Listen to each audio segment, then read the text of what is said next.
LA Productions presents a biography picture with a twist. The Life of Paula.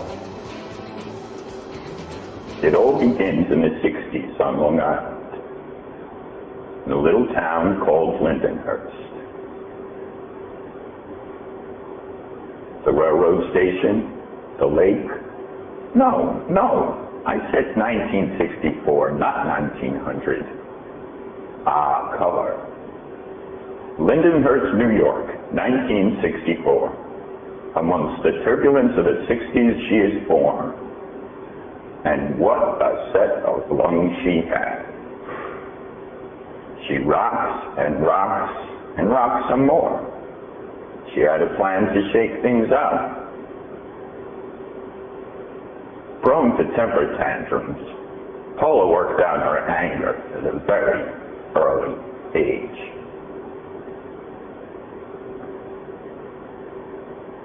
Dad had her number, brainiac.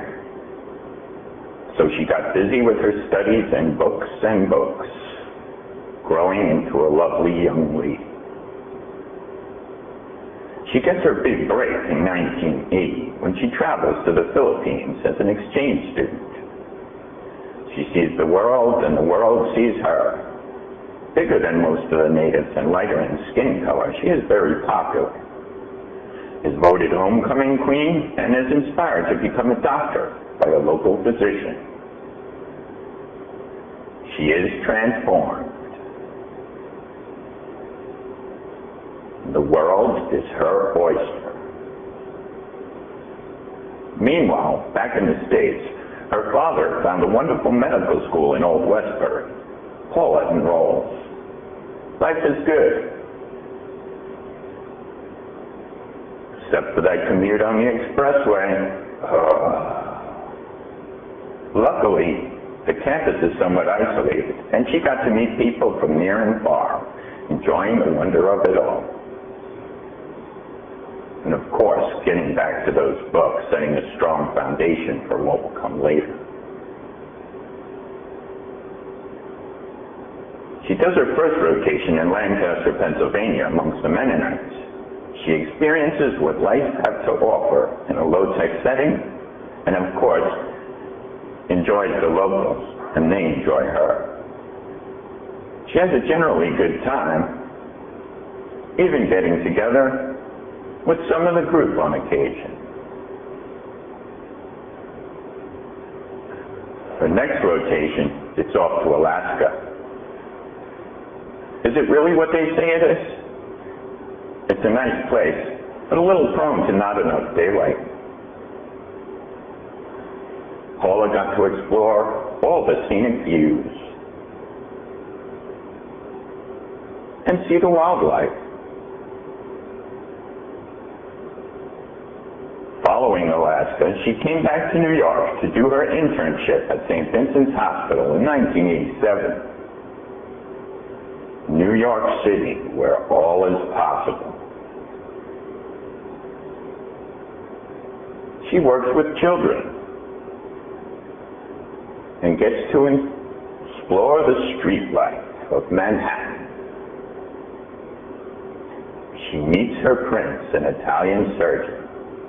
He didn't stand a chance. They have their first date. His car breaks down, so he borrows a friend's, complete with a bed.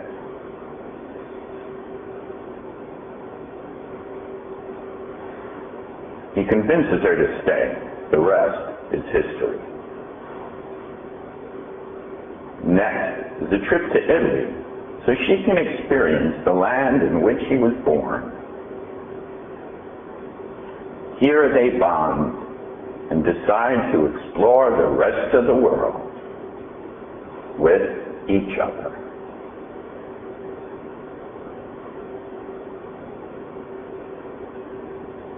Next, they set up temporary residence in the Bronx. Life is very good here. When they need a taste of Italy, all they have to do is travel down to the Arthur Avenue shops where it's at their fingertips. Soon they tired of New York and moved to the left coast, Los Angeles, 1991. Paula goes to Loma Linda daily and enjoys all of Southern California. Giovanni does his 10-minute commute as a biker.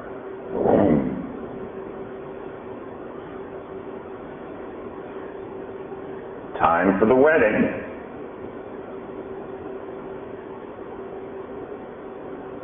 It's official. Now the honeymoon. First, traveling to Spain to see all it has to offer. Such a wonderful place.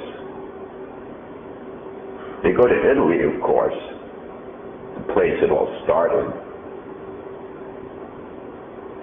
Then it's Turkey, where they go shopping in the markets and buy rugs to send home. The last leg of the trip is a cruise down the Baja Peninsula to La Paz before they must go back to begin their duties in Syracuse.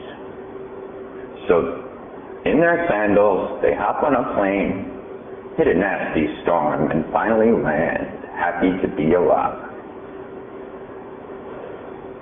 In 1993, while Giovanni is in Syracuse, Paula obtained a position in Atlanta with the CDC.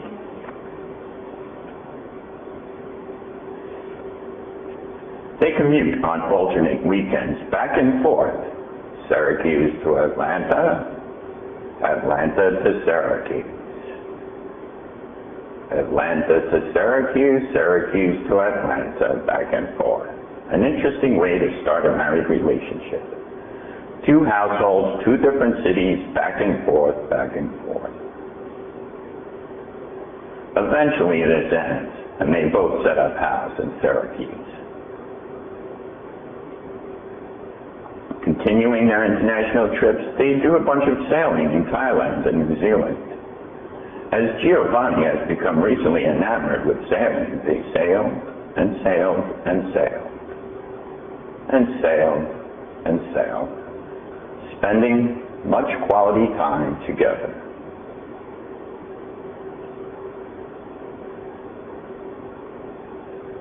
Back in Syracuse, Paula establishes her practice while Gio contracts to work at St. Luke's Hospital in New York City.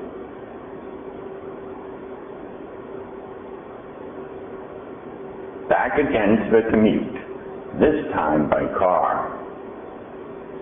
New York City to Syracuse, Syracuse to New York City, New York City to Syracuse, back and forth again.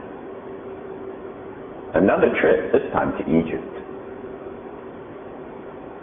You have a wonderful time exploring the sites, and find the best way to maintain a good relationship is take your spouse to the top of the pyramid and home.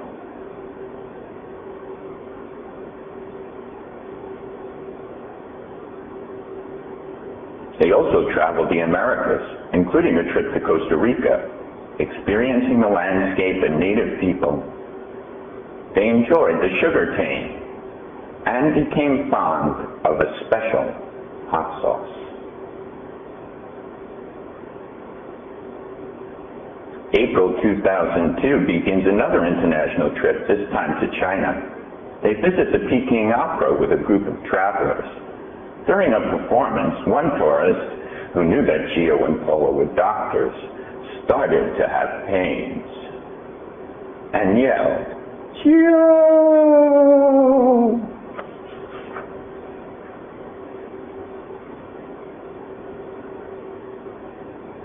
Another trip to Italy, this time for the World Cup of Soccer.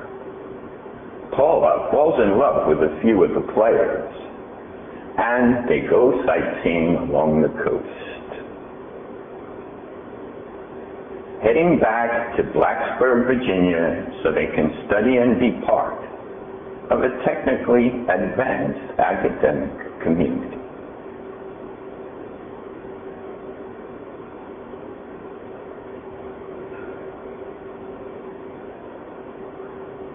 What does the future hold?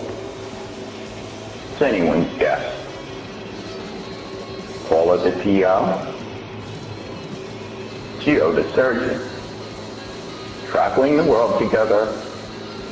Where the road leads, we do not know. Happy birthday, Paula. Rumor has it that if you haven't grown up by 40, then you don't have to. The end. Howie Production.